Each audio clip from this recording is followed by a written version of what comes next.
What is settle plate air monitoring in pharmaceutical industry? Settle plate monitoring is a method for assessing the number of airborne microorganisms that settle on a surface over a specific period of time. Settle plate monitoring is used for microbial contamination in the air for personal monitoring. What is the recommended exposure time for settle plate in grade A and B areas?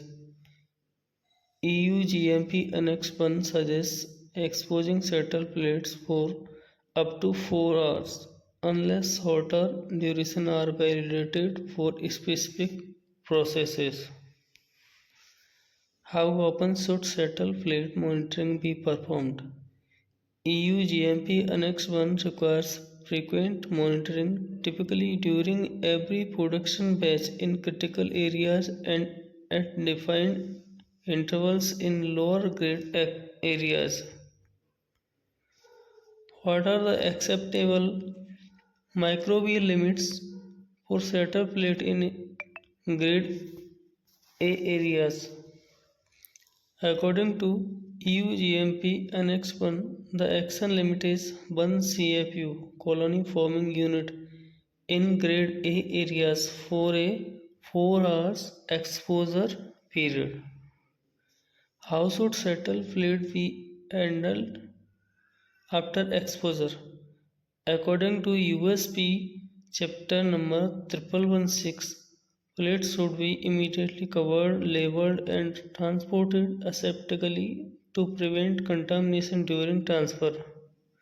How should settle plates be placed in clean rooms?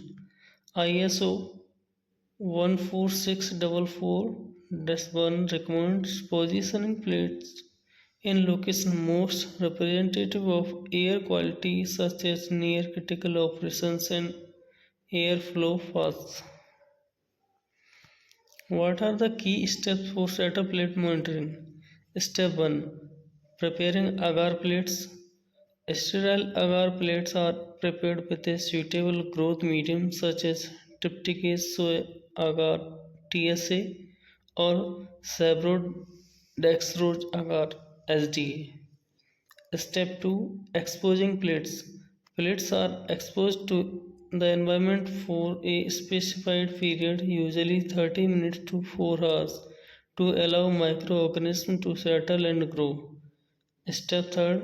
Incubation. Exposed plates are incubated at a controlled temperature, usually 20 to 25 degrees centigrade or 30 to 35 degrees centigrade for 3 to 7 days to allow microbial growth.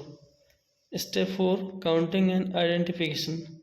Colonies are counted and microorganisms are identified using various techniques such as gram stain. Can settle plates be used in grade D areas?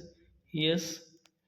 EU GMP Annex 1 allows settle plates monitoring in grade D areas with limits set at less than or equal 100 CFU alerts and less than or equal to 100 CFU action per 4 hours. What type of media is commonly used in settle plates for monitoring? USP chapter number 1116 recommends using tryptic soy agar TSA with added neutralizer like lecithin and polysorbate for microbial recovery. How are settle plates incubated after exposure? USP chapter number 1116 recommends dual incubation 20 to 25 degrees centigrade for 2 to 3 days for fungi and 30 to 35 degrees centigrade for